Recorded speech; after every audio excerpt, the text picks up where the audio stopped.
The scene that shocked the world. Kabul fallen, its presidential palace overrun. The Taliban taking themselves by surprise at the speed of their advance.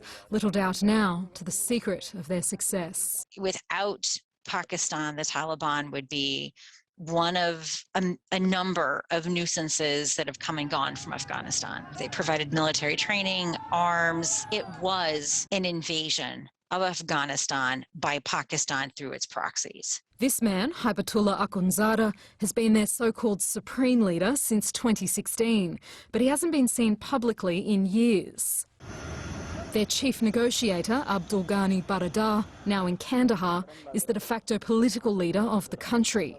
While much about these men remains shrouded in mystery, their vision for Afghanistan crystal clear. They're not state builders. They've never been people who have been preoccupied with general policy concerns. They have an image of a pure state. It's a state in which people obey their dictates, which in turn are a product of their particular twisted version of Islam. As today's first press conference in 20 years confirmed, the Taliban is at pains to claim they've reformed their draconian policies of the late 90s, particularly those on women. But experts aren't buying it. Whether there is a Taliban number 2, I think there is a remains to be seen, but we do not see any evidence of that coming yet. In the city of Herat, there are reports coming that they have sent girls back from universities. In Kandahar, they have replaced female employees at a bank with male. Of course, you shouldn't believe them because they are liars. They have always lied. How do you know a Taliban spokesperson is lying? When they're not asleep. One thing that has changed, the sophistication of their messaging. Videos like this of Kabul residents welcoming them with opened arms presented as supposed evidence they've won hearts and minds. If they thought they could win hearts and minds, they would have contested elections.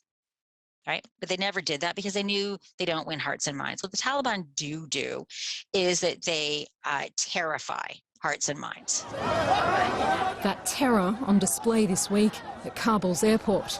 Still, the Taliban insists this time around will be different. They have been going around in Kabul, filming pictures, making statements that they are ready to support, provide security, prepare that image of a government in control that is responsible to its citizens. But it's an image very few are buying. The Taliban completed this rise to power without making a single concession, and analysts say they aren't about to start now.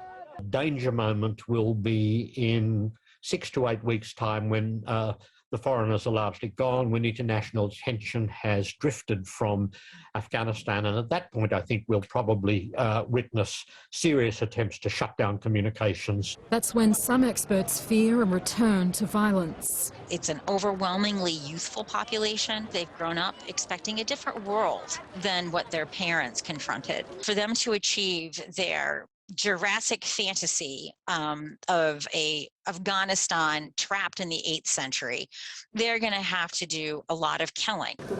Today's press conference may be grounds for optimism, but Afghanistan's history suggests otherwise.